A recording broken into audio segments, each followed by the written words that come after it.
인류의 발명품 중에 바퀴는 참 신기합니다. 사람들은 바퀴를 이용해서 목표까지 신속하게 이동할 수 있게 되었습니다. 이 사실은 인류의 생활에 놀라운 변화를 가져왔죠. 바퀴는 다양하게 활용되어 왔습니다. 예를 들면 하나의 바퀴만으로도 바퀴의 쓰임새를 잘 보여줍니다. 외발 자전거가 그거죠. 하지만 아무래도 불안정합니다. 외발 자전거는 서커스의 달인이나 탈만하죠.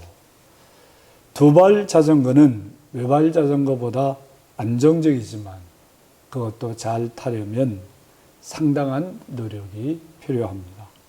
아마 여러분들 중에서도 자전거 못 타시는 분 혹 있습니까? 그래서 세발 자전거가 나왔습니다. 어린아이들도 쉽게 탈 수 있습니다. 훨씬 안정적입니다.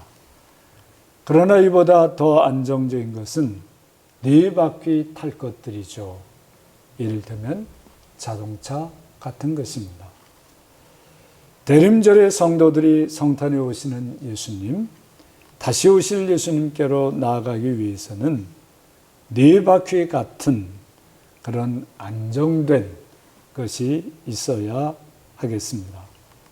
이 인생의 네 가지 바퀴가 최적의 상태가 될 때 성도들은 우리 주님께 더 잘 나아갈 수 있다고 그렇게 하겠습니다. 그 네 가지가 무엇이겠습니까? 교만에서는 다툼만 일어날 뿐이라 권면을 듣는 자는 지혜가 있느니라. 비유적으로 인생 바퀴 중에 첫 번째 것은 삶의 기본적인 자세가 되는 교만이냐 겸손이냐에 관한 것이라 하겠습니다. 전능하신 하나님을 믿지 않는 사람들은 어떻게 살죠? 인생의 모든 것을 자기 판단에 따라 살게 되는데 그것이 바로 교만의 뿌리가 됩니다. 누구의 말도 듣지 않죠. 자기가 자기에게 대해서 하나님처럼 되어버립니다. 다른 사람에 대하여 자기가 하나님의 자리를 차지하기도 하죠. 교만한 사람은 강해 보여도 매우 외롭습니다. 그걸 감추려고 필요 이상 매사에 센 척 하죠. 교만한 사람은 자유로워 보여도 자기를 철저하게 속박하며 삽니다. 자기가 자기를 아주 못살게 굴며 살기도 하죠. 교만한 사람은 다른 사람들에게 도움을 받거나 은혜를 힘입는 것을 아주 굴욕적으로 생각합니다. 그래서 거저받는 은혜가 굉장히 낯선 사람들이라 하겠습니다. 교만한 사람은 일생 다툼 속에 살게 되어 있습니다. 온갖 불만 속에서 자기 스스로와 다투죠. 평안할 수 없습니다. 일생 불안과 원망과 시비 속에 살게 됩니다. 주위 모든 사람들을 지배하거나 지배받는 관계로 설정해서 지배하기 위해서 끊임없이 주변 사람들과 다투게 되어 있습니다. 만인에 대한 다툼이 교만한 사람들의 한 특징이기도 합니다. 자신이 교만한가 안 교만한가 살피려면 이것만 살펴봐도 충분하죠. 그래 이 교만한 사람들은 까닭 없이 모든 것에 대해서 화가 가득합니다. 파괴의 욕구를 주체할 수가 없게 됩니다. 어떻게 나타납니까? 공연히 풀들을 짓밟습니다. 재미삼아 새들과 개구리들에게 마구토를 던지기도 하죠. 이런 교만의 바퀴로서는 우리에게 찾아오신 성탄의 주님 앞에 나아갈 수 없습니다. 다시 오시는 우리 주님의 재림에게도 동참할 수가 없습니다. 첫 번째 바퀴가, 인생 첫 번째 바퀴가 펑크가 난 것과 같은 것입니다. 반면 권면을 듣는 겸손은 교만과 반대가 됩니다. 하나님을 인정하고 믿고 의지하는 것이 겸손의 출발입니다. 자기 생각과 판단을 내려놓고 하나님의 권면을 듣는 것이 겸손인 것이죠. 사람의 권면도 마음을 열고 하나님의 뜻에 맞는지를 헤아려서 그것이 맞다면 사람의 권면도 잘 받아들이는 것이 겸손인 것입니다. 겸손한 사람은 만물 속에 드러나는 하나님의 권면도 잘 알아차립니다. 자연 속에서 하나님의 음성을 들을 줄 알게 되는 것이죠. 그래 겸손한 사람의 삶에는 언제나 평안이 있습니다. 누구도 빼앗아갈 수 없는 기쁨도 있고요. 흔들리지 않는 승리의 확신에 차 있습니다. 겸손하게 하나님과 다른 이들과 만물의 권면을 듣는 중에 참다운 지혜를 얻게 됩니다. 그 지혜로 모두가 부러워하는 형통한 삶을 살게 되는 거죠. 겸손한 지혜는 언제나 우리 곁에 계셔서 권면하시는 성탄의 주님에게서 나오는 겁니다. 겸손한 지혜는 우리 위해서 다시 오실 재림의 주님에게로 향하게 되어 있습니다. 인생의 첫 바퀴가 제대로 굴러가는 것과 같은 것입니다. 대림절에 우리 주님을 기다리면서 이런 이야기를 한번 곰곰이 생각해 보시면 좋겠습니다. 어느 날 겸손한 성자가 10명의 교만한 학자들과 토론을 했다고 합니다. 성자는 겸손하게 누구나 받아들일 만한 논리로 학자들을 설득했지만 교만한 학자들은 온갖 궤변을 다 동원해서 성자에게 맞섰습니다. 교만한 학자들은 자신들이 논파당하는 것을 못 견뎌 했던 것이죠. 마침내 교만한 학자 중에 한 사람이 겸손한 성자에게 말했답니다. 안 되겠습니다. 다수결의 원칙으로 마무리합시다. 10대 1입니다. 논리로는 교만한 학자들을 도저히 설득할 수 없었던 이 성자는 다른 방법을 쓰게 되었답니다.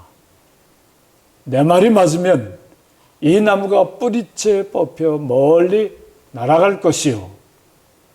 말이 끝나자마자 아름드리 그 나무는 뿌리채 뽑혀 멀리 날아갔습니다. 이 정도면 좀 승복할 만하지 않습니까?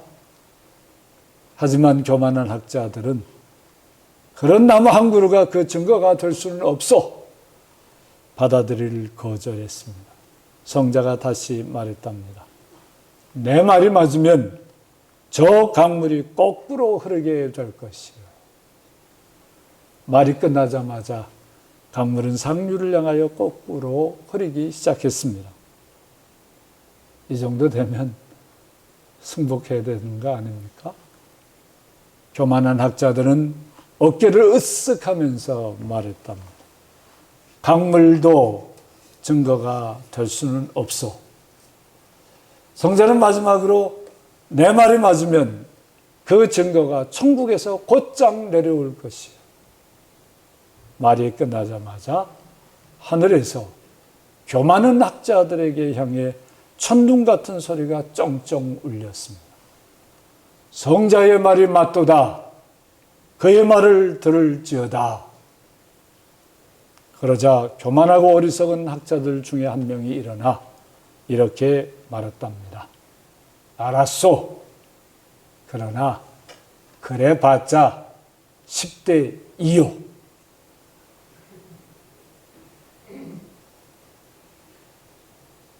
우리 사는 모습을 한번 여기에 비춰 보시면 좋겠습니다. 왜 그렇게 고집스럽습니까? 왜 그렇게 완악한 것입니까? 그걸로 성탄의 주님 앞에 갈 수 있겠어요? 그걸로 다시 오실 주님을 제대로 맞을 수 있겠어요? 인생의 두 번째 바퀴에 해당되는 것이 무엇일까요? 망령되이 얻은 재물은 줄어가고 손으로 모은 것은 늘어가느니라. 재물도 인생의 중요한 바퀴 중에 하나입니다. 하지만 어떤 재물이냐는 것이 관건입니다. 망령되이 얻은 재물에는 뇌물이라는 게 있죠. 부당하게 착취해서 얻는 재물도 있습니다. 이게 다 망령되이 얻는 재물입니다. 하나님께서 금하신 거죠. 이런 재물은 인생 바퀴를 불태우게 됩니다.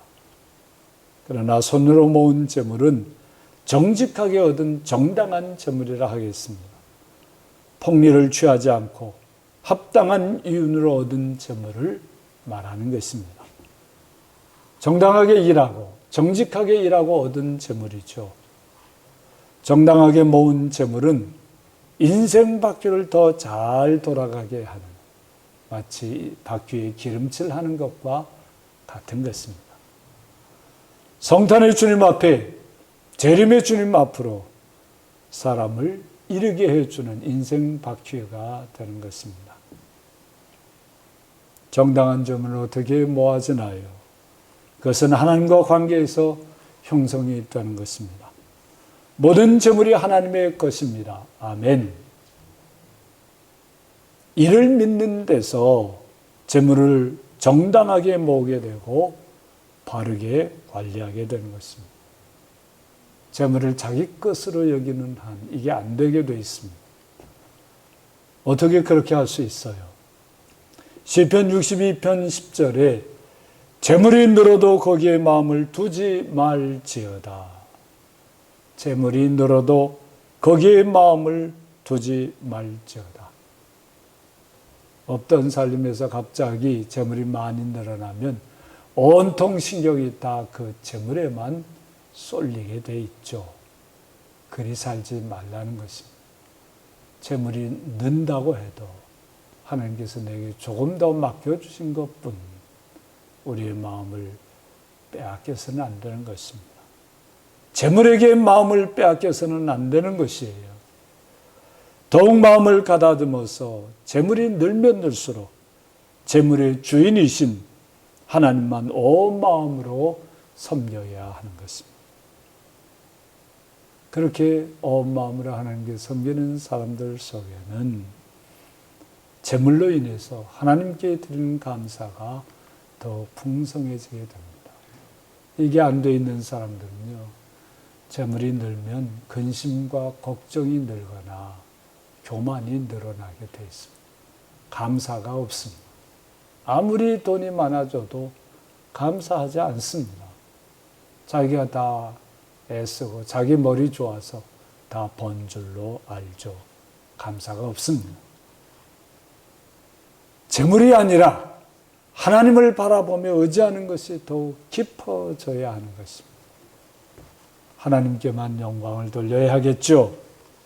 그런 재물이 성탄의 주님 앞으로, 다시 오실 우리 주님 앞으로 우리를 다가가게 하는 인생 바퀴가 되게 하는 것입니다. 그럼 인생 세 번째 바퀴는 무엇이 될까요?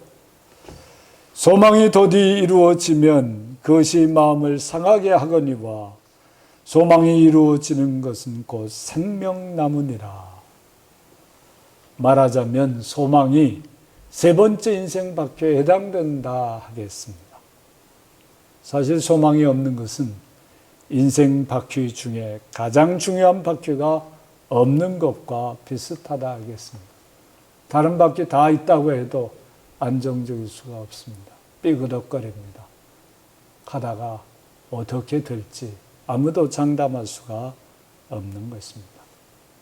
돈이 아무리 많고 그리고 아무리 사람들에게 사랑을 받는다 할지라도 소망이 없는 사람은 우울증에 빠지고 헤매다가 결국 파탄 나게 되는 거 여러분들 많이 보시잖아요. 세계의 톱 스타 중에 극단적인 선택을 하는 사람 왜 그런 것입니까? 소망의 바퀴가 사라져 버렸어요. 이제 어떻게 살아야 될지 모르게 돼버린 거예요. 인생에서 소망은 반드시 있어야 하는 인생의 공기와 같은 것입니다. 하지만 어떤 소망이냐는 것도 정말 중요하죠. 동시에 그 소망이 언제 어떻게 이루어지냐는 것도 참으로 중요하게 됩니다. 인생을 빛나게 하는 소망은 다 우리 주님께서 주시는 소망뿐이에요. 인생을 힘차게 살게 하는 소망은 우리 주님을 향한 소망일 뿐입니다. 모두 성탄절에 오신 우리 주님께서 주신 소망이고 우리 위에 다시 오실 주님께서 약속하신 그 소망입니다. 그 외에 어떤 소망도 우리를 행복하고 아름답게 할 수가 없는 것입니다. 성탄에 오신 주님과 상관없는 소망은 그래 참다운 소망이 될 수가 없습니다. 세상적인 소망이 사람을 온전히 행복하게 할 수 없는 것, 그래서 그런 거죠. 다시 오실 주님을 향한 소망이 아니면 온전한 소망이라 할 수 없습니다. 그런 거짓 소망에 속아서는 안 되는 것이죠. 대림절 세 번째 주간에 이 참되고 온전한 소망이 여러분들 안에 가득하기를 축원합니다. 우리 주님으로부터 온 소망은 이미 우리에게 이루어져 있어요. 그걸 믿기만 하면 그 소망은 언제든지 누릴 수 있습니다. 이게 예수 믿는 사람들에게 주신 얼마나 놀라운 은총입니까? 여러분들 다 경험해 보셨죠? 우리 주님을 향한 소망은 반드시 이루어질 것입니다. 지금 이 소망이 이루어질 때를 기다리는 대림절 때죠. 소망이 드디어 이루어지면 그것이 마음을 상하게 한다 했습니다. 소망이 이루어지는 것은 생명나무라고 했습니다. 그렇습니다. 소망의 지연은 힘들고 상처를 받게 할 수 있습니다. 소망이 성취되는 것은 생명나무와 같은 것입니다. 사람들을 오늘의 삶에서 영원을 살게 하기 때문입니다. 여러분들이 예수 그리스도 안에 있는 이 소망에 더욱 가까이 가고 소망을 꼭 붙잡으면 오늘 나의 삶 속에 영원히 들어와 있게 된다는 거예요. 생명나무니라 하는 말씀이 그런 뜻의 말씀이죠. 우리 주님의 다시 오심을 믿는 믿음에서 소망의 성취의 은혜와 능력이 지금 미리 누려질 수 있다는 사실도 잊어서는 안 됩니다. 소망의 성취라는 게 그런 것이죠. 우리 주님께 더 가까이, 더 온전히 다가가게 하는 인생 바퀴가 되는 것입니다. 그러면 인생의 네 번째 바퀴는 무엇이겠습니까? 말씀을 멸시하는 자는 자기에게 패망을 이루고 계명을 두려워하는 자는 상을 받느니라. 아멘. 말씀이 인생의 네 번째 바퀴인 셈이죠. 하나님의 말씀 물론 믿음의 선진들의 검증된 말들은 우리를 성탄의 주님 앞으로 이끌어 줍니다. 믿음의 선진들의 살아온 말들도 다시 오실 우리 주님에게로 다가가는 데 도움을 주는 말인 것이죠.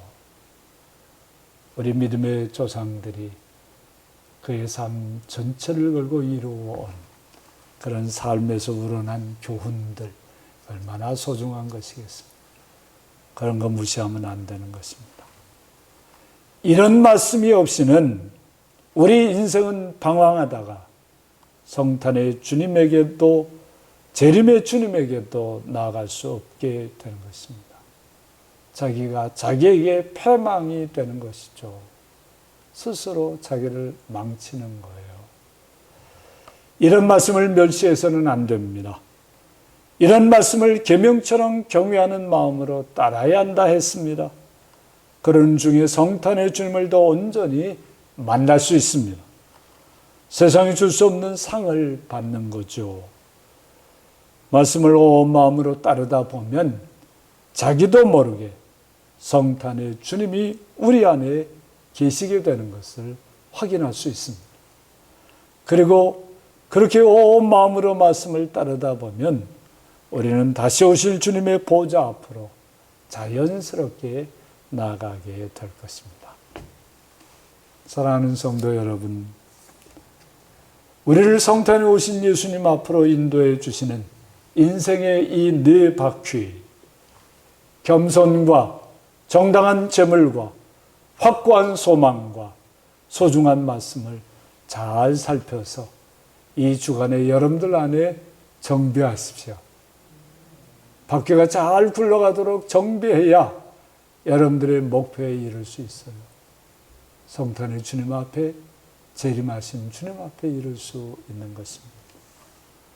우리가 모실 성탄의 주님 예수님을 힘입어서 인생의 네 바퀴의 힘을 더해서 다시 오실 우리 주님을 향해서 힘차게 나아갑시다. 대림절 세 번째 주간에 이 말씀으로 다 승리하시기를 주님의 이름으로 축원합니다. 아멘.